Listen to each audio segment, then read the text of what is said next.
All right, what's going on, guys? Indy here with Ultimate 2 Reviews. We are taking a look at something that I feel like I should have used or known about way sooner than this.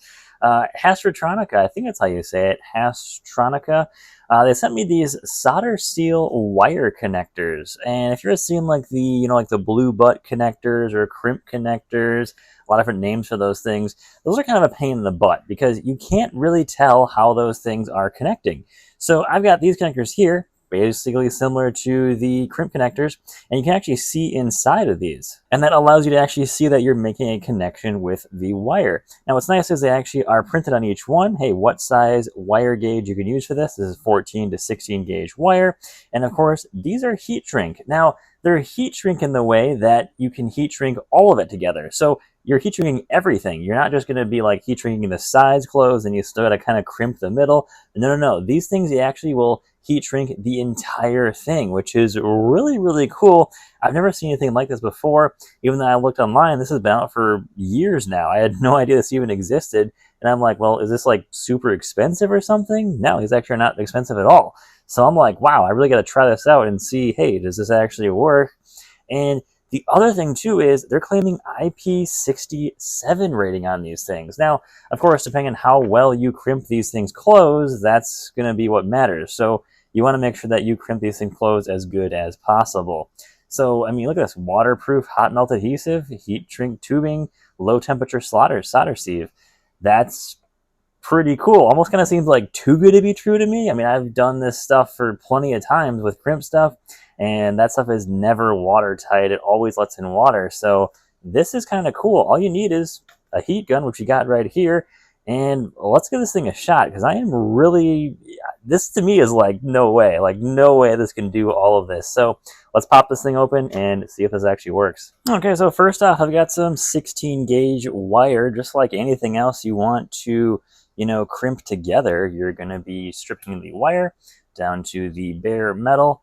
And yeah, actually, let's grab the red and the black so we can really see the contrast of these things and how they actually look inside these crimps.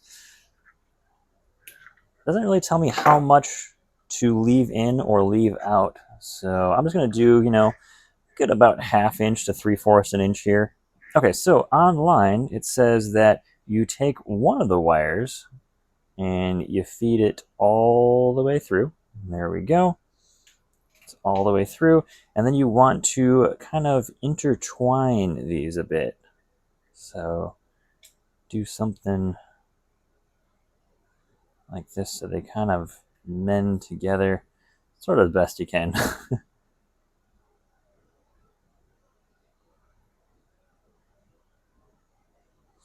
Okay, so I've got them now in the connector here.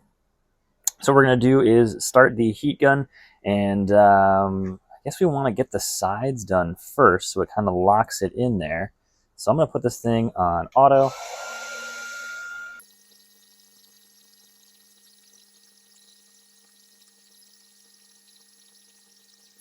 Okay, so that took just a couple of seconds, and now we actually have the sides locked in. So basically my ends of my wires, those blue pieces, that's locked in. Now I didn't really get any heat on that cold solder joint, that low temp solder joint there, so that'll be next. But I want to get these kind of things locked in, so now I can't necessarily pull these out with too easily now. So now I can get that one middle solder joint going. So let's get that going now.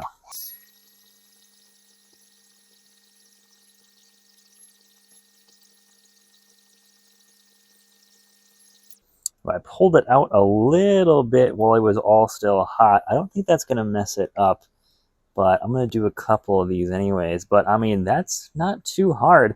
I will say it does take a bit of heat to actually get this thing really toasty and warmed up. It's too out of the touch still. It's, I mean, even like right here, yeah, it's still pretty hot. So I'm going to let this one sit from the side for a minute. We'll come back to that one in just a second. Let's try something with a little bit smaller. I'm going to use some really small. This is going to be some Cat 5, Cat 6 wiring here. Let's do some really small ones. And I'm kind of going to be in between these two sizes here. This is going to be your 22 to 18, and this is going to be your 26 to 24. So I'm just going to use a smaller one. That'll be really quick to get that thing melted out. So let's get these wires kind of stripped back here. Yeah, it's going to be kind of a smaller wires here, kind of a little bit harder to see, but Let's see what we can do here.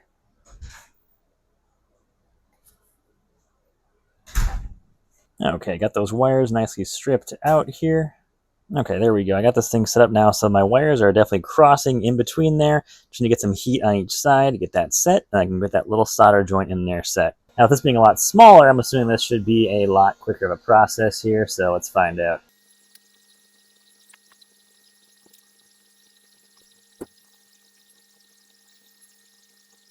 Okay, there we go. I made a little mistake on this one. That's not going to be a nicely sealed joint there. I cut back too much of the jacket on that wire, so something to be aware of there. Don't take the jacket back too far. But other than that, I mean, look at this side. That's a great seal on that thing. Fantastic there. Need a little bit more? No, that looks good. Yeah, it's a little bit, and the camera's making it look a little bit weird because this is a striped wire here, but that is a nice seal on there. Nice waterproof seal there. You can see inside there, just that the thing is like locked in there tight. I'm assuming this side might be a little loose. Yeah, it's a little hot, but yeah, that's pretty sweet. Okay, let's go back to that one that we were working on before. This should be cool to the touch here. Yeah, there we go. That is a nice solid connection there. So this part now is actually hard, which is pretty cool. The sides are still loose, so this thing has some flexibility to it. But that low temp solder, though, really does its job in there. That looks great. That's a nice connection in there. Yeah, this is, I mean, look at this. That is a great connection in there. I would definitely trust these more than I would trust the regular like blue butt connectors or crimp connectors, because that is, I mean, that is locked in there. That's pretty sweet.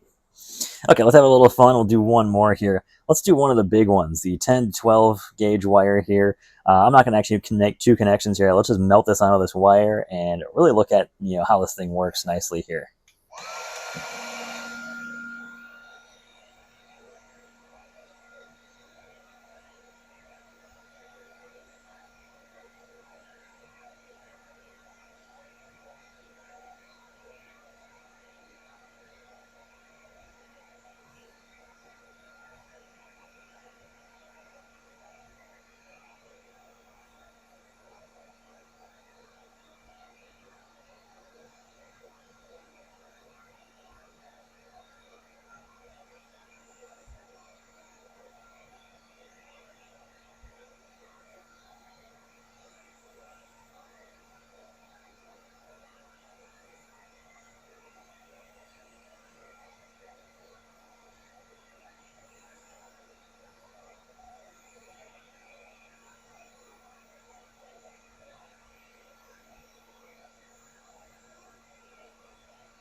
All right, there we go. That's actually a pretty solid connection. No, it's not perfect because we're using such a smaller gauge wire. This is 16 gauge wire with the jacket still on, so it's actually going to be, actually, it is actually pretty well sealed in there. Kind of hard to see. Look at the camera to focus, but yeah, I mean, look at that. That's still a decent seal on both sides. I wasn't expecting it to seal all the way with a smaller wire like this, but so you can see that solder on the inside there, especially on these bigger ones. See that's melting around there? That's pretty cool. I definitely like this a lot. That's pretty cool how well this thing can hold together. Let's cut this open and see what it looks like on the inside. Okay, so I'm going to cut the jacket here. It's actually a pretty decent seal in there. Look at that. Quite impressed by that. All right, let's cut the solder side. That's what I really want to see here is that solder joint. All right, there we go. There's a better view of some of the solder in there, kind of melting around that wire jacket. That's pretty cool. The stuff actually does get quite liquid in there, and it actually does cool pretty fast, too. Let's throw some more heat on this for fun. Why not?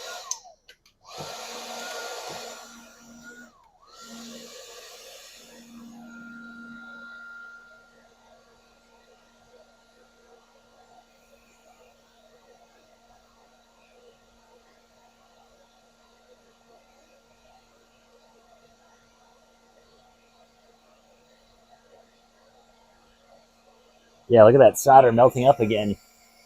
Don't get your hands near that.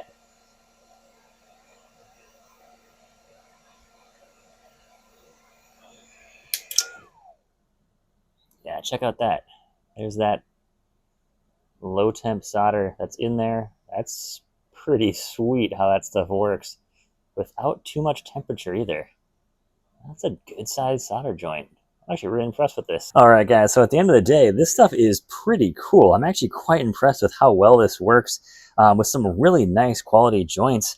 Yeah, it's a little bit, I would say the downside is that it takes longer to do than a crimp connector. I can definitely do a crimp connector a lot faster than this, but with a crimp connector, I cannot get that good of a seal. An IP67 rated seal in there.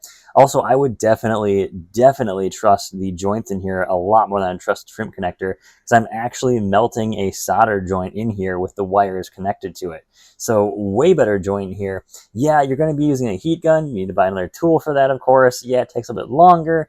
Downsides there, but the upside, you're getting a way better joint, and I would honestly trust this way more than I trust anything else at this point. So yeah, this definitely has a big thumbs up for me. This is awesome stuff here, and of course it's super affordable too. This isn't like, it's not like $400 a pack of these things, anything crazy like that. So that's pretty awesome. All size wiring is included in here. What's the smallest size we can go to in this kit here? Yeah, probably down to a 26, and then we can go all the way up to a big 18 gauge. So not a bad size variety in this kit here. So this is pretty sweet to have. Guys, I'll leave a link in the description if you guys want to check this out. But thanks for watching, guys. Take care. Stay safe out there.